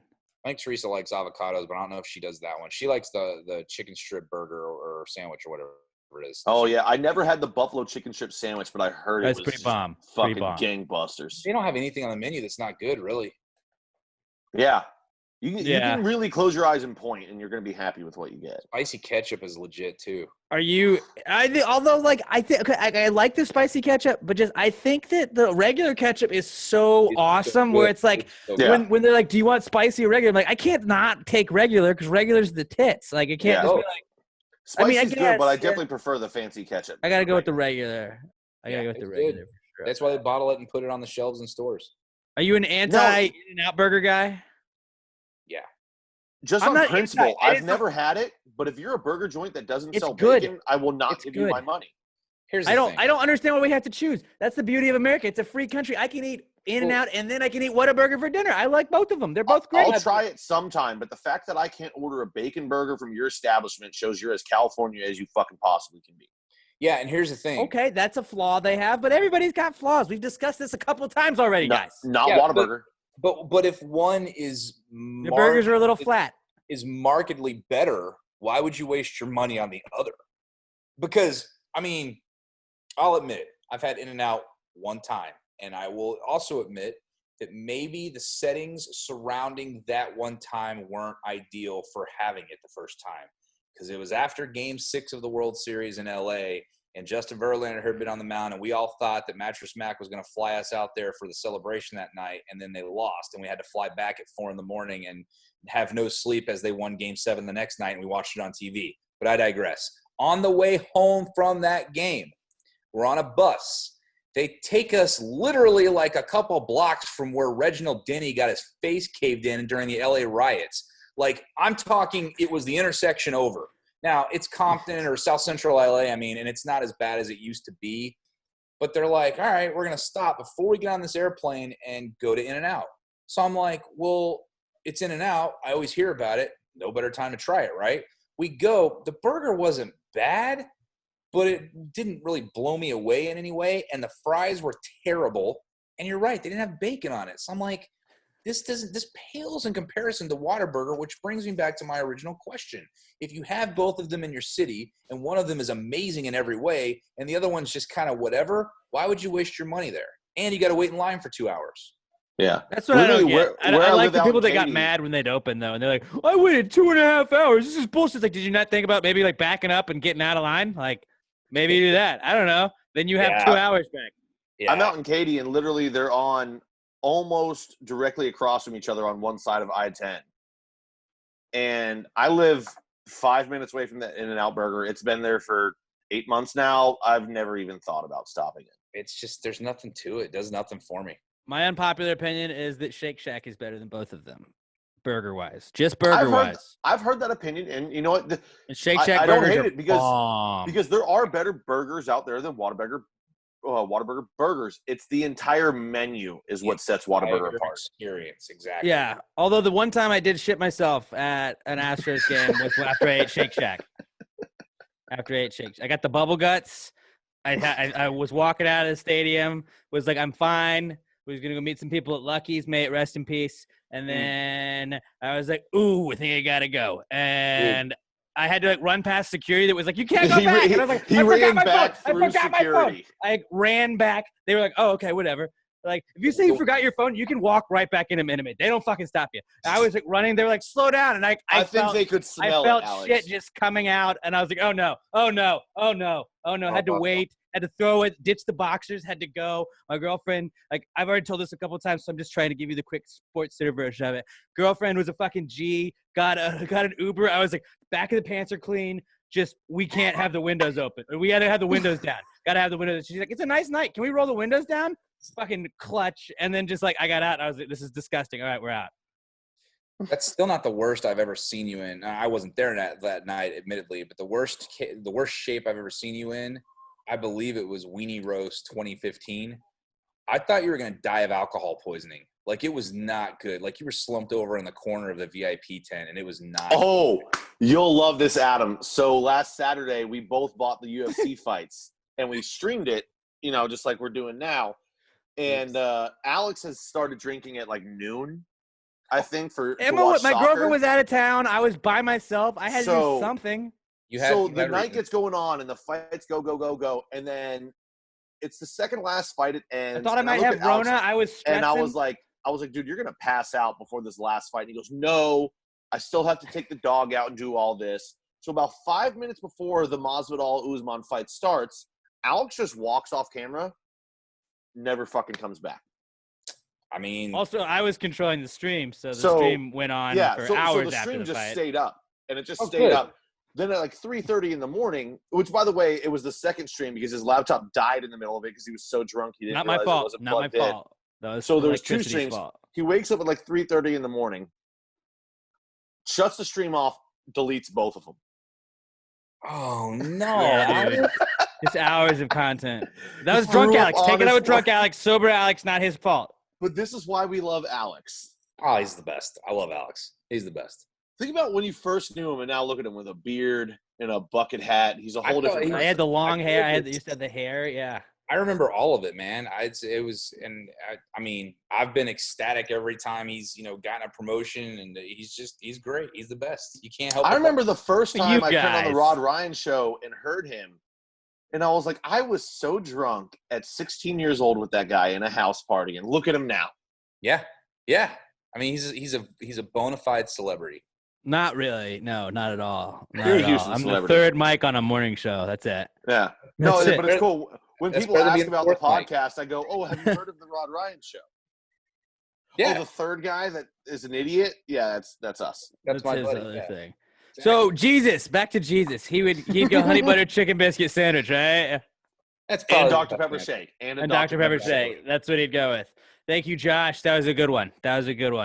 Okay. Our next one is our not cool segment, Adam. Now, this is basically, you stub your toe getting up to go pee in the middle of the night. That's not cool. If somebody stabs you, Teresa stabs you, also not cool. But your kid knocks the food all over the place. Not cool. Yeah, your kid knocks the food over. Like, varying degrees of not cool. So if you want to think of a not cool while I'm reading this ad, just think of one, then we'll go around the room. We'll share our not cools. But the not cool segment is brought to you by something that is very cool, actually. It's my favorite beer in the entire world, Southern Star Brewing Company, the best beer ever. Right now, I'm drinking a Southern Brunch. Pat, you're not drinking Southern Star because you don't care. But it's not my cheat day, bro. Yeah, you're right. It's not a cheat day. We're recording this on a Thursday. I'm going to keep this felt figure, But, it's Southern Brunch. It tastes just like a mimosa with beer in it. It's awesome. The Strawberry Bombshell Blonde, that's my favorite beer they make. You got something for everybody. The Conspiracy Theory IPA, Sebatomico Juicy IPA, the Bombshell Blonde, the Mort Vivant, Beer de Garde. all of that stuff. There's something for everybody at Southern Star Brewing Company. And right now, with things being closed, you have to have 51% of your food not being, or 51% of your money has to be made in like food sales for you to be open. They're struggling right now. So let's help. Let's support some local businesses, specifically Southern Star Brewing Company. You can go at any liquor store, get you at a Specs, a Total Wine, a Goody, all those places. Get you some Southern Star. They also have them at Randall's, Kroger, HEB. Get a Southern Star, tag them at Southern Star BC, at Southern Star Brewing Co. on Twitter, Instagram, tag us at Passing Grade Pod. Let them know you're supporting the people that are supporting the show. Southern Star Brewing Company, the best beer in the entire world, the official sponsor of Passing Grade Podcast and this week's Not Cool segment. This is our intro for it right now. Not cool, man. Dude, that's not cool. Not cool. Not cool. Dude, that's not cool, man. Dude, that's not cool. Not cool. Not cool. Dude, that's not cool. Not cool. Not cool.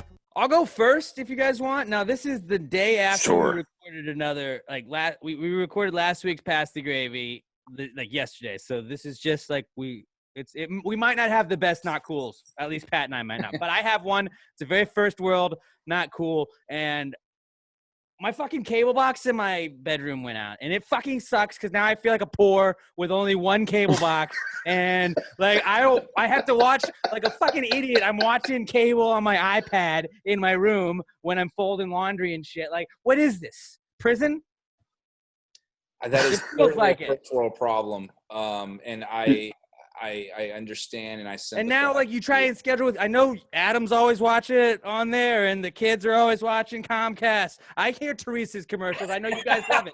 With Comcast and me right now, we're a little on the ropes. We're a little on the fence. And it's like, guys, every time I unplug it, I plug it back in. I'm like, it just needs to reboot. It's like, Benevenido, hello, good day. Yes, and then right. it stays on that screen. It won't go away. And I'm Gray like, screen. log in. Let's go. Let's fucking watch. I got Sports Center to watch. I want to fucking watch the Premier League. Let's fucking go. No, not going to happen. And then I was like, well, if I can just go to Comcast. You have to have like an appointment right now to go there. They're all under a tent. All this fucking crazy shit. It's the worst time ever, and I feel like a poor that I just want to watch TV in my bedroom. Is it so much to ask? It's not. He's on That's a fire. good one, man. Yeah. So that was my not Matt, you cool. wanna- Is you not wanna go having next? cable in my bedroom like a poor. Yeah, mine is just that I had the realization today that since quarantine has started and sports went away, I used to have 2 TVs in my living room set up side by side with 2 cable boxes so I could watch as much sports as I wanted. A lot of That's first world problems here, man. Yeah, no, but that's now most what I of them. did is I pulled the TV, one of them into my spare room, and I've set up my gaming / man cave. And I just realized today that, His brother moved I'm- out and he turned the room into like a man cave. That's what he That's did. Yeah. amazing. yeah. But now I realize today that now I'm accustomed to being in here. I'm going to have to move this shit back out there Yeah. and reset it up again. Not cool. And I'm not going to have my just gaming cave where the door is closed and nobody fucking bothers Just me. be honest. How many times have you gone double porn on those screens though? Never. Don't Bro, lie. I live Don't with my fucking lie. sister. Yeah, you can close the door I'm and not go going- headphones, bro. No, I'm saying there's only one TV in this room. I thought you were saying in the living room when I went double screen. Oh, I thought you had double screens in there now, and I was like, well, fuck. No, it's just because now my sister watches TV out there. She used to just stay in her fucking room. That's why I loved Where it. she out probably there. had cable like I a had normal 2 person. cable boxes with 2 TVs and a third TV that I would have my Xbox streaming a third NFL game and my iPad going with another one and sometimes a laptop. I used to have 5 NFL games going at once. It felt like I was at a fucking It's the sports dream. bar. It's the dream. It was Wow. it was goddamn like it was fantasy set like central. Those are the days you're always trying to get back to. The rest Yeah. of your life. What's your Well, TV situation, Adam, Adam? Adam, I know Um, like you got a kid now, so you can't like. But I'm You got very the much you got the big unkidless. screen though. I know you got the big screen over at the Clantons. So we've got a 75 downstairs over the fireplace. Ooh. We have a 75 Over the fireplace, so fancy. over the gas logs. Hey, that's low maintenance, bro. It is no Think no smart. mess, no fuss. And then we've got another, talk about first world. We got another 75 in our bedroom. What? And then this is what's really going to get you. The little kid, because Brooklyn lives on the 3rd floor. Again, first world. Ooh, third Whoa, floor. we have 3 floors. She's All right, Prince. she's got a flat screen mounted on the wall that kind of like pivots out so that she can see it in bed. I mean, She's got the Michael Scott over here. Yeah, but Must be it's nice. bigger than like 13 inches. So, and then the I'll just kid stare at that TV for hours. sometimes, unless a Dundee gets thrown at it. And then Carson has, I kid you not, Carson has like a 20-inch flat screen in his room, and he watches it. Like he actually uses it. So you just have that crackhead, like little kid YouTube shit going on, right? We're both very busy. Bro, no. I watched some of that for the first time yesterday. YouTube, you can basically raise a kid on that now. My best friend's niece is 2, and she was sitting in my lap watching it, and I'm looking down from the TV every so often going, what the fuck is this crackhead stuff going on? He's smart. Like he watches. We don't let him watch just anything. Like he's watching educational stuff. He's talking. Planet Earth? I don't think that's one of them, but whatever. Put Planet Earth on for him. Baby's first word is, I mean, it's not just entertainment. A lot of it's educational, and like he's learning. I mean, he's singing "Twinkle Twinkle Little Star." I mean, he's not even 2 years old yet. Like I think for his age, and I don't know, I don't have a frame of reference. This is my first child, so that I know of, right? No, he is that you claim. Exactly. It's actually not that hard to not get somebody pregnant, believe it or not. If you're just not, there's these things they make, believe it or not. Yeah. Well, we've already established that was your first sex, so that's the easiest way. He's 1 for 1, and the last. No, kidding. No, but like it does dominate our. Like, we're very much an entertainment centric family, but I kind of grew up that way because my dad was in radio, and then she's obviously in the entertainment radio field too. So it was like a given. Like this kid, he's gonna have a podcast next year. That's kind of what I'm expecting. Like he's either gonna be on the Rockets or he's gonna have Matt Thomas's job. It's one or the other.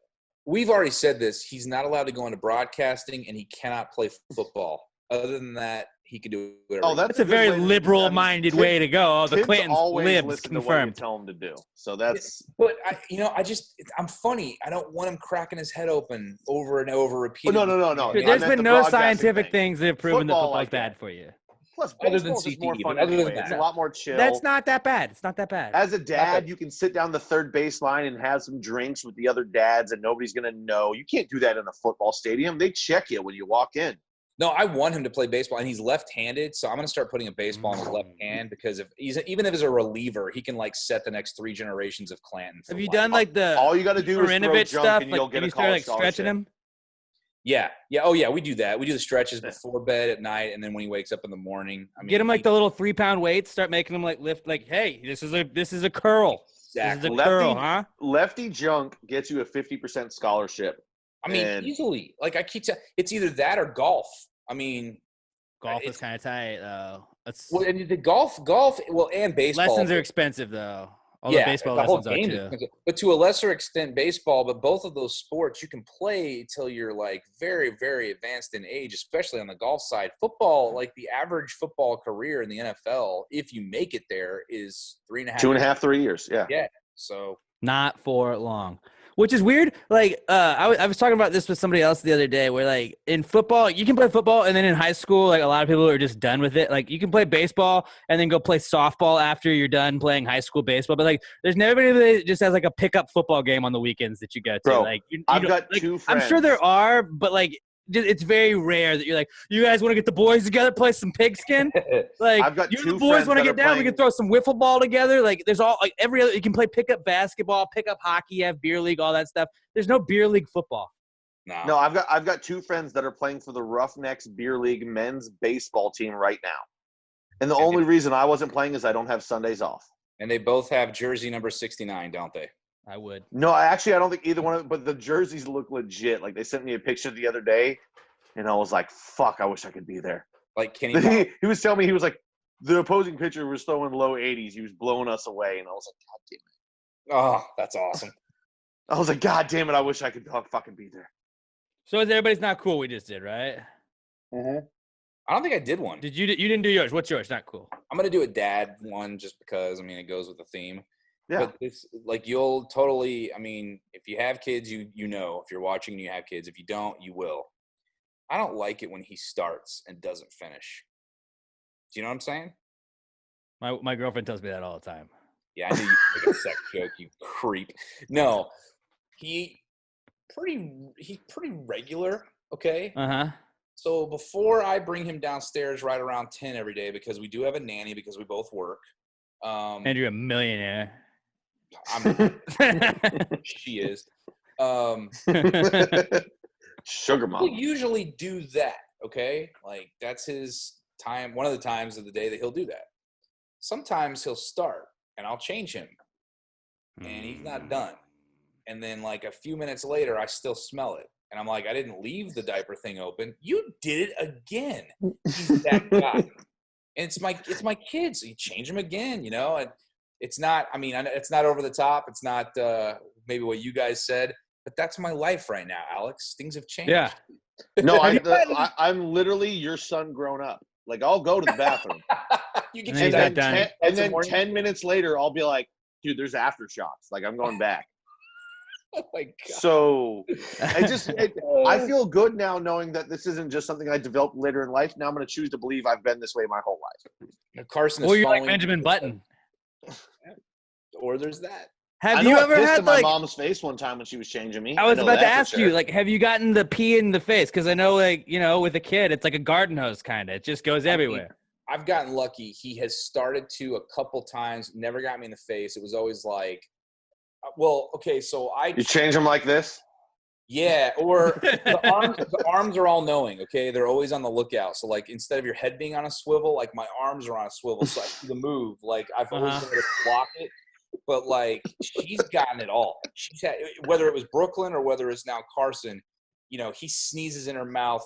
She's thrown up in her mouth. I mean, it's gross. It's just, you know, kids are gross. It's okay to say that, too. Kids are gross. Like, you know, and his thing is, he gets these boogers that are like, if you don't get them right when you see it, that stuff becomes like, I don't even know. Like, you've got to chisel it off with like a straight razor in there because it's like. Did you do the little like turkey baster thing where you like suction them out?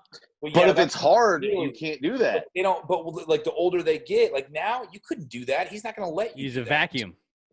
Yeah, I mean that's what it's going to take. You're gonna have to take him to the pit of despair, like in The Princess Bride, and like tie him down because he's fight it the whole time. Like, I've just taken 1 year off your life. Like that's how it is with him now. So that's a good, not cool. What's that? Not cool.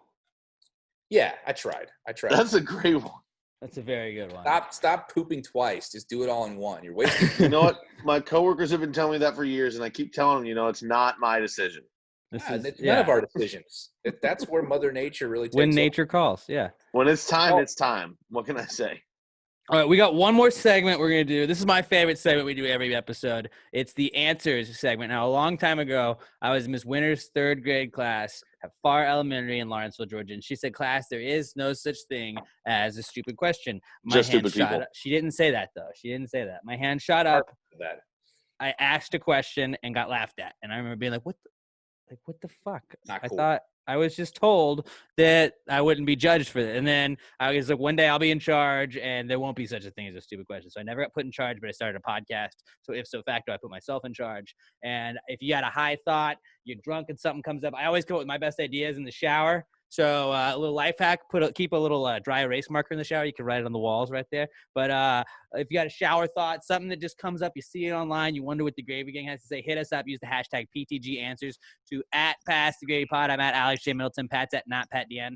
And Adam at Adam Clanton. You can hit him up too. Hashtag PTG Answers. And also, if you're one of those weirdos that doesn't have a Twitter, answers at PassTheGravyPod.com if you want to hit us up. This is the Answers segment. It's brought to you by our new friends, Alamo Remedy CBD. That CBD game, guys, very hot right now. Everybody's using CBD. I'm on the CBD game. I'm an elite athlete that plays soccer now. And when I mess up my ankle, then you're not an elite athlete. I am an elite athlete. I'm an elite athlete. My cardio, all-time great. All-time great. The Dynamo still might sign me. They haven't said no. So we haven't ruled it out. But what my favorite thing is after soccer is getting to open up this awesome lotion that got 250 milligrams of CBD in it, and it smells like cucumber melon.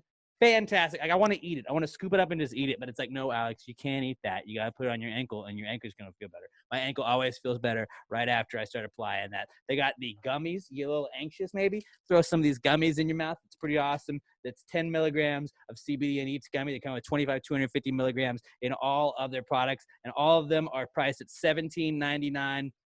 With the 250 milligrams of CBD. That's 50% off of the national brands. They know you guys are going to love affordable CBD made in Texas for Texans by Texans.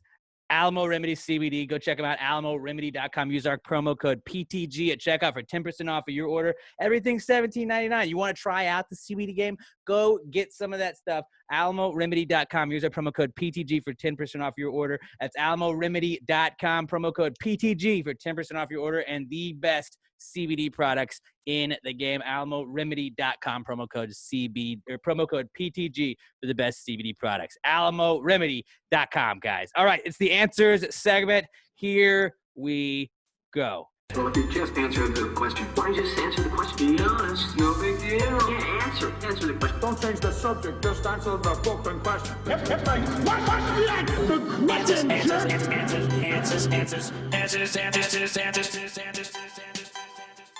Any questions?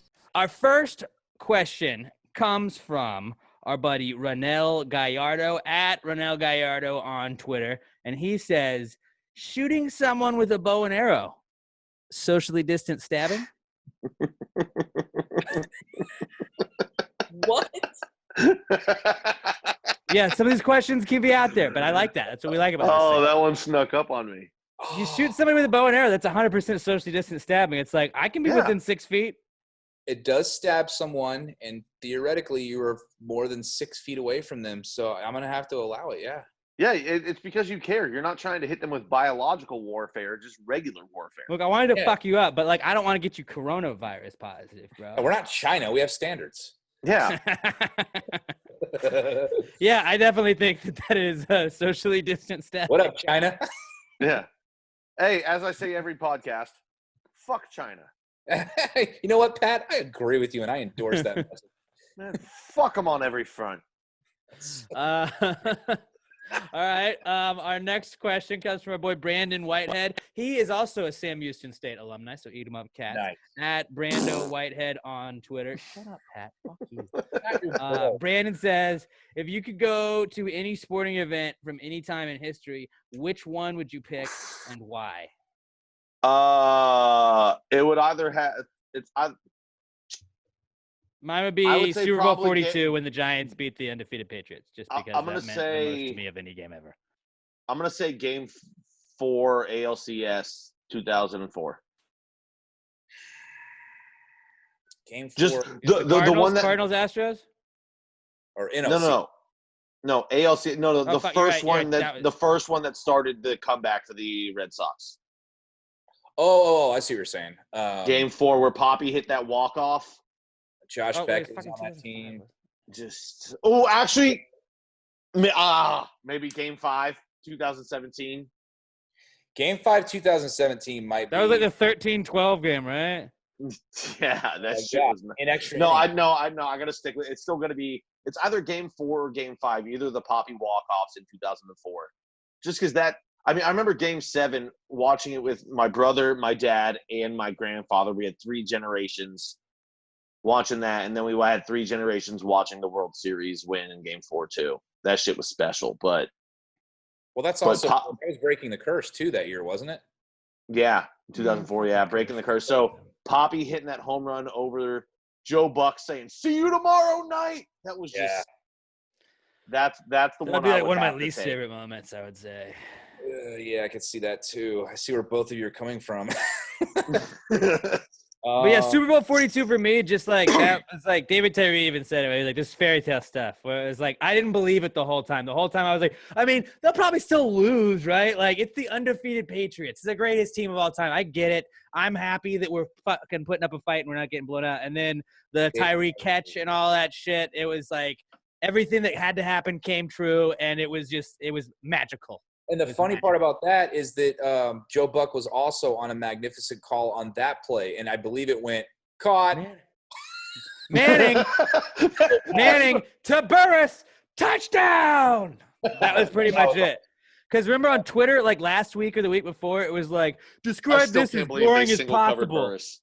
And it was like, describe it as boring as possible. And it was like, that would like they showed that call, and they're like, the Joe Buck call is as boring as you could possibly describe. Man throws ball, catches like, with helmet. We're not fucking shitting on Joe Buck. Joe Buck's a good commentator. I don't get the Joe Buck hate. I really don't. It's just because you're used to your hometown team getting called. Like, you're used to getting the hometown call, or like your radio play-by-play guys all the time. So just when you hear somebody that's like singing it both sides, you're like, fuck Joe Buck. He's not a bad guy. He doesn't have a job like that. The more I hear him on Part of My Take too, you fucking like the guy. He's a good guy. Yeah, I came around on him especially during the 2017 World Series because you automatically associate his voice with that moment for your team, and so there's a ground ball right side could do it. Everybody knows what that is. Oh, dude, literally just got chills up my spine. So it's awesome. So, but that series, it's got to be. I mean, they didn't clinch, so you could still say Game 7, but it's in Dodger Stadium, so it's not quite the same. You'd rather be in just that's why Game 7 last year sucked, because the freaking Howie Kendrick once in a lifetime off of Will Harris. God, beat the Nationals. How does every home team lose in the series? It was one of the most bizarre World Series I've ever seen. So that's why I would probably say, even though they didn't clinch that night, to be in Minute Maid for Game 5. And you're talking to somebody that would like to have been at either of the Rockets clinches in the mid-'90s, because I was like coherent enough to know what was going on. And that second title run in 95, people just don't know how incredible it was, because they just don't. They don't care, because it wasn't. What were you, like 10, 11, 12 years old during those? 14. So 13, 14. That's when you care about sports the most. Like that is like I would argue, like between the ages of like 12 and 20, you care about sports because you just have nothing. Like, you just don't typically. Most people don't have other shit going on in their life as much. It's school. It's your beginning of your job. But like, you love your team then more than you will ever love your team. There's no bills. You want to have sex, but you're not having it. Even if you're in high school, all you have is sports. You might have a part-time job. You've got some responsibilities. You got to pay for gas or insurance or whatever it is. When you're 13, everything is happening, okay? Like, you know what I mean? Yeah. Everything's happening. Like I just said, you want to be having sex, but you're not having sex. So all you have is sports. Pat nails it. And then your team wins the championship, and then they trade away their starting power forward for Clyde Drexler, and everybody on the team hates it, and you're the 6th seed, and nobody's giving you a chance. And you win 9 road games, and you win it again. Are you kidding me? And you're 14. Yeah. And it happened last summer. Like, that's I'm ride or die for the Rockets for life. You will never. I'm chubbing up right now. Oh, it was so. Like, and I even remember, like, the first championship went 7 games against the Knicks. Well, the Knicks were the heir apparent because Jordan had retired, and like they were the big bad Eastern Conference and the big market, and everybody, Patrick Ewing. Yeah, Patrick Ewing. Dude, Dream, when he spun on Ewing in Game 3, oh my gosh, I could have died right there. I totally had an orgasm. Yeah, you just sat there like, this guy, he's a Hall of Famer, and he's got nothing to stop our guy. Unbelievable. And I remember, like, the Smashing Pumpkins Siamese Dream album came out that summer, so it's like the soundtrack to it. Like, I remember everything. I remember smells. I know how the Summit smelled. And yes, I said the Summit, not Compaq Center and not Lakewood Church. No, it's the Summit. No, it was the Summit. Okay, and it was amazing, and I miss it, and I need a moment. All right, no, but that is the truth. Like I with stuff like that, like I can tell you, and I've done it before. But like I can call every single play from what Joe Buck says on that Giants last drive where they went down there.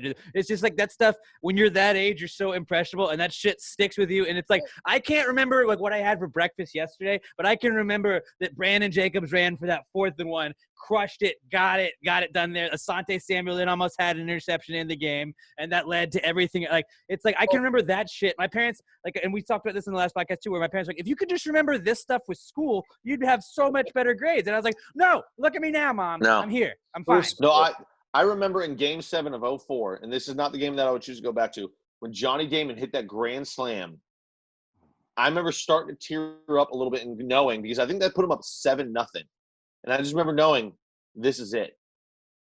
They've got nothing. Like this is it. The Yankees are done. We've broken the curse. And I wouldn't say it out loud, because if I would have said that out loud, my brother would have beat the ever living dog shit out of me for chancing a jinx.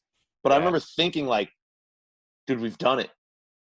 Like, we just set the biggest comeback of all time. And knowing we still had a World Series to go into, but I was like, if we get this, the Cardinals can't do shit. That was the most meaningless World Series ever. And then they fucking railroaded the Cardinals. Like, nobody gave a fuck about the World Series that year. Where it was just like, oh, yeah, they're going to just steamroll. Oh, yeah, they're going to sweep them. Okay, done. Bro, and that little toss to first base.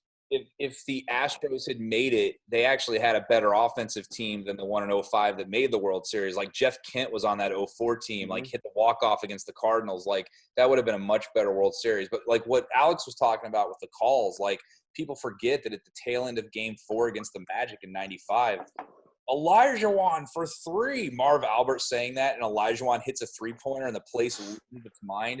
Or how about, like, all the times the Astros came back and tied it and Joe Gurriel! Like, and then Springer's home run after the outfield gaff. Oh, my gosh. One pitch, and he hits the top of the train tracks and the fireworks go off.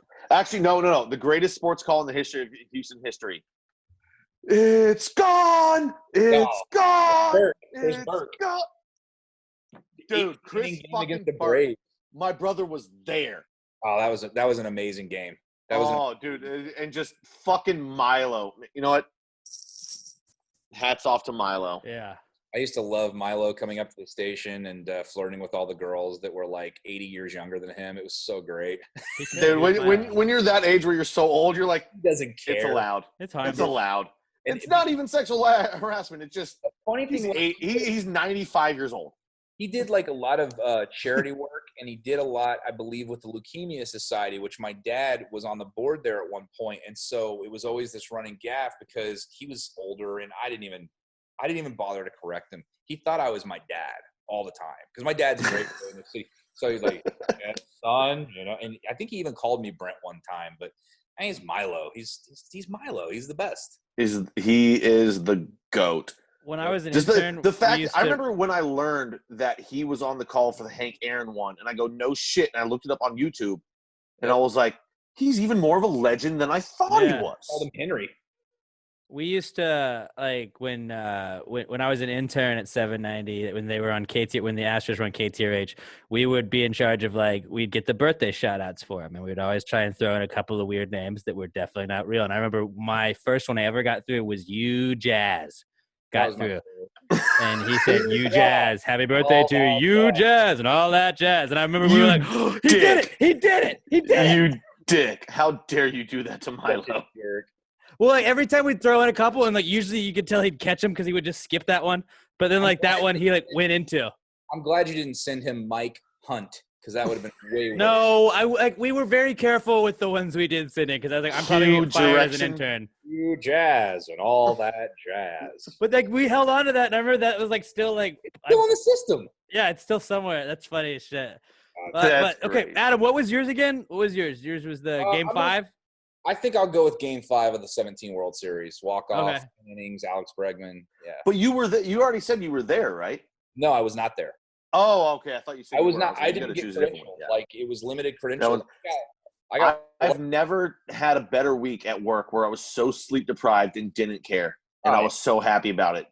I was up till 3 a.m. every fucking night.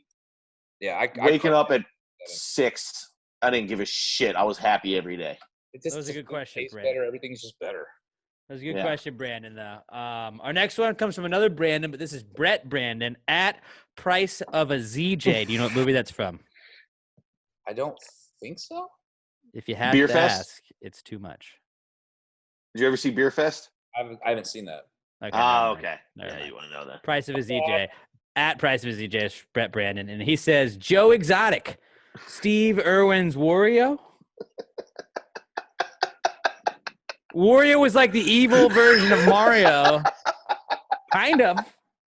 I mean, he's like the white, trashier Wario, though. I mean, he's the trailer park Mario. Wow. Why we gotta bother Steve Irwin like that, dude? No. It's nothing against. He's Steve like Irwin. the evil version of Steve. Oh, is he okay? Okay. Steve Irwin is Mario. I got Joe Exotic, would he be his Wario? Yes. Yeah. 100% dead on. I didn't catch it at the beginning. I apologize. Yeah, that makes sense. If Steve Irwin grew up in a trailer park, yeah, that's probably what he would have became. Because Steve Irwin was like beloved by everybody, and not stingrays. Talk about seriously the most beloved humans on planet. Like Nobody has anything bad to say about Steve Irwin, except for that stingray. Yeah, but Stingray, I think he got what's coming. I don't even think the Stingray had anything bad to say about him. Dude, that Stingray went home and told his friends, like, dude, that was fucking Steve Irwin. He's like, oh, not fucking Steve. Fuck. They probably banished him. Yeah. They told him what he had done, and then he went and offed himself in some, remote. He stung himself to death. Yeah. He deserved it. He is definitely Steve Irwin's Wario. Speaking of Joe Exotic, I still have nobody has reached out to me. I don't know if you know this, Adam, but I just announced my candidacy for president on our last podcast. Would you like to endorse me? Like, I'm running in the Whig Party. By the way, that's the party I've decided to run in. Well, hold on. Also, no, the Whig. I'm a Whig Party guy. He can't run till 2028. I identify because as of the age restrictions. So there's your check-in mate right there. So we're still trying to build our platform. If The Rock doesn't run, I will endorse you. How's that? Okay, cool. Because Kanye, I was gonna vote Kanye, obviously, when Kanye's running for it. I'm gonna vote Kanye. And then he dropped out, and I was like, okay, it's me. And I've extended an invitation to Eli Manning if he wants to be my VP, and also Lil Nas X. So either of them, whichever of the two of them accepts first. And obviously, I'm the press secretary. So you're the press secretary. Just because I want to see you say, you know what, fuck you, to question. I just want to tell reporters to go fuck themselves and say next. Well, that's what the press secretary does right now. Yeah. Yeah. That's exactly what Pat's perfect for. Why do you hate children? Fuck yourself. That's why. Next. I just wanted to know if I got your endorsement, so that's good. As long as it's not The Rock running, then we're good. For sure. All right. Our next question comes from Luke Soin, who emails in. This is actually a pretty interesting one. This says, would you rather be able to only come prematurely or be able to never be able to come again? Would you only prematurely? Only come prematurely or never again? One way I get to, the other way I don't. Next question. Right, that's what I would have thought. Okay. Hey, I got mine. It's not gonna be great with the ladies, but yeah. That's terrific. Work on yourself. You. If I'm coming and you're not, somehow it's your fault. Yeah. So the thing about Pat is you either love him or you hate him. He's like Pat. Usually you hate me for about 2 months, and then you go, well, God damn it, you wore me down. Yeah, I can see that. Two of my best friends have stated that they hated me profusely for the first month they knew me. I like you right off the bat, so we're good. Hey, I always like to say I'm like a virus. I grow on you. Yeah, that's good too. All right, this is our final one. This is from maybe our favorite question asker ever. We don't know a lot about her, but we do know she is Cassie J, the Squatch God, and she emails in only. We don't know it. We don't know why she's the Squatch God. I don't know what that means. I'm scared, but it's a great name. And Cassie J says, "Memoirs. Are they memoirs written by mermaids or murders committed by armoires?" Murders committed by armoires. I was leaning that way, honestly, too. Yeah. I think mermaid memoirs would have been that's its own podcast. How could an armoire commit a murder? I like it. I don't know, but I'm watching the movie. But logically, I don't think it tracks. Alex, do you even know what the fucking armoire is? Yeah, it's like a wardrobe, bro. Yeah, there you go. Okay. Door open in a dark room with a. I'm classy. Ooh, bro, you know what this is? This is a haunted house story where armoires keep falling over and murdering people. So I'm with you. This is murders committed by armoires. I think it's unanimous. The ghost is pushing shit over. Yeah, I don't want to get murdered. Nobody does. Nobody does. That's why I don't have them. I don't have an armoire anymore. I don't trust them. Yeah. That's what like furniture death traps. That's really what they are. I think the Lonely Island wrote a song about that. That's why you don't have anything taller than you are. Exactly. That's all we got. Though. Adam, thank you so much for hopping on the pod. We got to have you back on. We maybe after the bubble starts going, we'll have you back on to talk about who's snitched on what and what else is going on. We're trying to do more of these quarantine ones with everybody just kind of hanging out at home, but I appreciate you coming on. At Adam Clanton, 3 to 6 weekdays on Sports Talk 790. You can listen to it on the iHeartRadio app with Adam Wexler as well. You can listen to him on the Rockets broadcast when they start back up. And yeah, pew, pew, pew, pew, pew. Thanks again, bro. Love you, buddy. And until we talk to you guys next time, pass the gravy. Yeah, bitches.